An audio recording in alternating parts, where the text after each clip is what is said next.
So, is this thing dead? I mean, is it completely dead, or is there some hope this morning, Kevin? I have no idea. That's what's very funny is everyone's turning to me now. I know nothing more than anybody else. We just heard, we got one DM from like a fan who, that happens all the time. So people are always hearing things or just flat out lying to us. But my partner in crime, Clem, who's a co-host on our Mets podcast, We Gotta Believe, he went and asked somebody who he trusts, who would also have some knowledge of the situation, and they confirmed the same thing. I asked our baseball guy, Jared Carabas, if he could do some poking around. He started to hear the same thing. So we just kind of stumbled upon this. We're not in the business of breaking news. We're not journalists by any means. This rarely ever happens.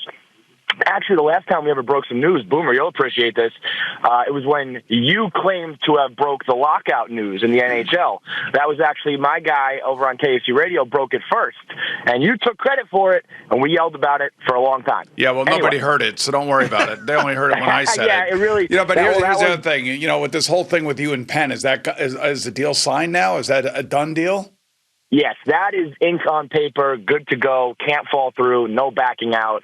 Unlike this Cohen deal, which I don't know. Yeah, but no, the only reason I asked you, Kevin, is because it's like when you're getting to the end stages of the deal, there's always that worry that one side is going to pull out or the other, right? Am I right? Oh yeah, no, absolutely. I mean, they kept everything absolutely under wraps until it was totally done, and that's what makes me wonder if maybe Tiki Barber, when he heard what he heard, maybe he exposed it way earlier than they wanted. Because, yeah, and I think that's part of it. That's right.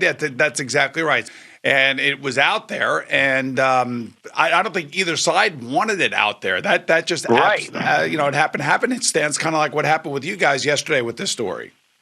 Yeah, and I feel like, that changes things entirely when all of a sudden, maybe you were still in the middle of negotiating and posturing, and now there's public pressure to get it done, and the fans are talking. All of a sudden, people get cold feet, they change their terms. But what bothers me is what we heard was at the heart of the argument was this 5-year waiting period and also ownership of SNY, which that feels to me like that should have been like day one stuff, Right. Yeah, especially the 5-year thing, but Kevin. Like, I never understood that from the beginning. Me neither. Like, how is a guy who is operating the way that Steve Cohen has his entire life going to buy 80% of something and then have the other guys with the 20% run it? I mean, that's insanity. Yeah. Especially when the 20% happens to be, not have the best track record. A couple idiots. And by the way, just let me clear something up with you. When I did break the fact that the NHL strike was over, I did so on Twitter. I didn't do it here on the radio. I did it.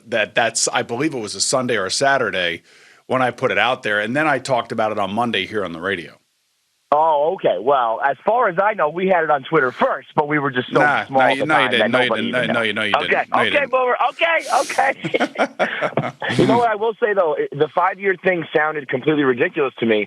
And then, I mean, not like there's really any parallels between buying a baseball team and what we're doing, but what Penn National did with us does have this 5-year waiting period where, they buy in and then they bought it. They're going to invest a little bit more. So, I do have a direct parallel of somebody waiting, a few years to take total control, but it just doesn't seem like something you would do in sports. That doesn't make sense to me.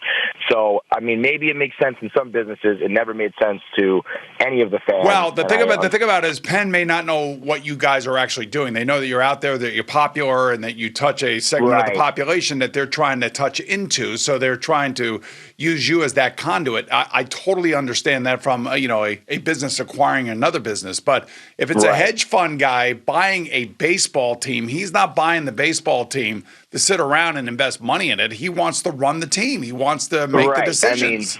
Just take it and go. Especially, there was a report last night on Twitter that he had like an opening day gala planned. Like he wanted to get this going ASAP. It wasn't like, hey, I need 5 years to get my affairs in order. It was, of course, the Wilpons wanting to hang on. And when I really never knew what the response was going to be. Our Mets podcast isn't as big as some of our other properties, and I wasn't sure if it was going to make waves. But as soon as I saw that the Mets had released a statement to the press that was like, we can't talk about it. I mean, how idiotic is that?